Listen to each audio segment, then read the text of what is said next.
Tyler Burnett here at the Chili Bowl Midget Nationals, and I'm standing next to one of the brightest minds in this pit area. And yes, I did compliment you, Flea Ruzic, on the bright mind.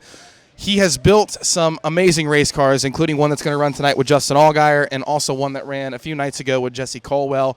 Of course, has a 14 in honor of A.J. Foyt. This thing is nice, man. Who doesn't like A.J. Foyt? He's a racing icon, and every year we try to do a tribute car for the Chili Bowl. A couple years ago it was Steve McQueen's Gulf Oil car, and then last year it was the Martini and Rossi car, and Chase Briscoe run that last year. But Foyt, like the first four-time winner of the Indy 500, and this is basically a tribute to the car he won the fourth Indy 500 in '77.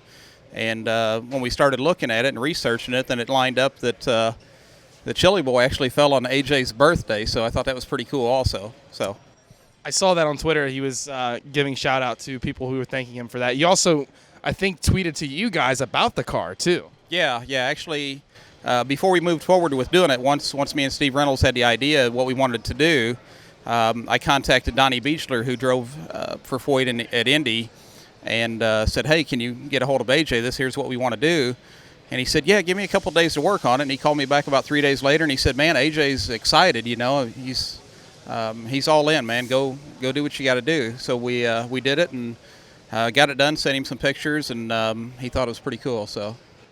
Well, Jesse Colwell is an outlaw kart racer who, of course, raced with Keith Coons, now racing with you. He won a B main. He's going to be probably somewhere in the C, I would say, on Saturday. Yeah, I don't know how it worked out. We was good in the heat race. We missed it a little bit in the qualifier, and he had to run the B main.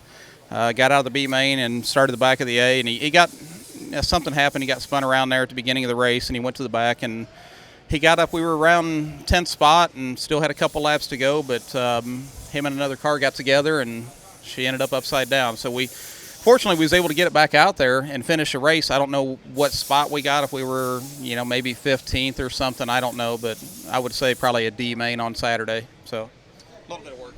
What's it been like to work with Xfinity Series driver Justin Allgaier this week? I've known Justin for a long time or whatever. He's pretty easy to work with. I always told him he's a better midget driver than he was. He started out racing 600 micros, 250s, and 600s. And then he went on to run some midgets for Evie Bergfield, and he was really good in the midget stuff, but he didn't get to do it long enough, and he went on to a dirt late model deal for several years. And he was always a natural behind the wheel. I mean, good race car drivers can hop in anything and drive, but it seemed like a midget just fit his style. He was really good in it, so he's pretty easy to work with. He's not a head case or anything like that. He hops in a car and drives. Well, this guy's multi-talented. Flea Ruzic, he builds Ripper chassis. He builds tremendous trophies. You can see them all the time. You weld trophies together and everything else. He's a really cool guy. You need to talk to him if you ever get to Tulsa and meet him. I'm Tyler Burnett from the Chili Bowl Midget Nationals, presented by Sage Fruit, an exceptional eating experience.